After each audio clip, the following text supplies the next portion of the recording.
Halo semua, perkenalkan, nama saya Felicia F. Ragastadia dengan absen 15, kelas 10F.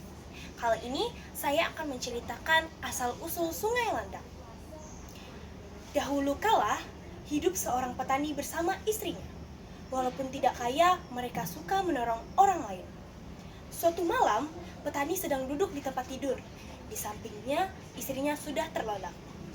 Tiba-tiba, ia terkejut oleh seekor kelabang putih yang muncul dari kepala istrinya, berjalan meninggalkan rumah petani itu. Petani itu mengikutinya hingga tiba di sebuah kolam, tak jauh dari rumah mereka. Kelabang itu lalu menghilang.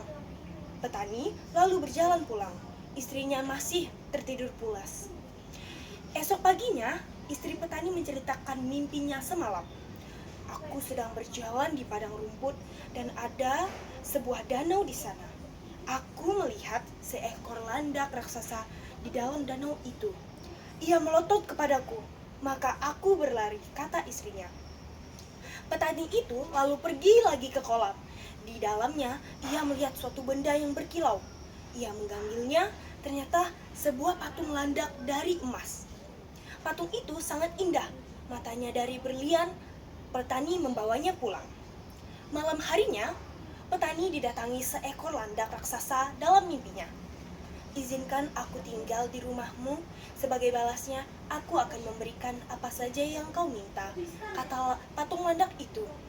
Landak itu mengajarkan untuk mengusap kepala patung landak dan mengucapkan kalimat untuk meminta sesuatu. Jika yang diminta sudah cukup, petani harus mengucapkan kalimat untuk menghentikannya. Petani menceritakan mimpinya kepada istrinya. Mereka ingin membuktikan mimpi itu. Petani mengusap kepala patung dan mengucapkan kalimat permintaan. Ia meminta beras. Seketika dari mulut patung keluarlah beras. Beras itu terus mengalir keluar hingga banyak sekali. Petani segera mengucap kalimat kedua dan beras berhenti keluar dari mulut patung landak.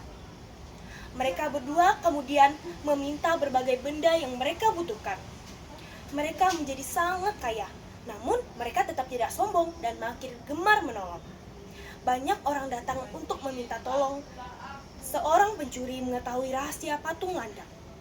Ia berpura-pura meminta tolong dan mencuri patung landak itu. Pencuri membawa patung itu pulang. Rupanya desanya sedang dilanda kekeringan.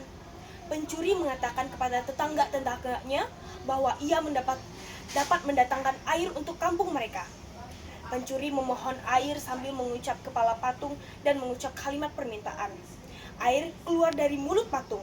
Penduduk desa itu sangat senang.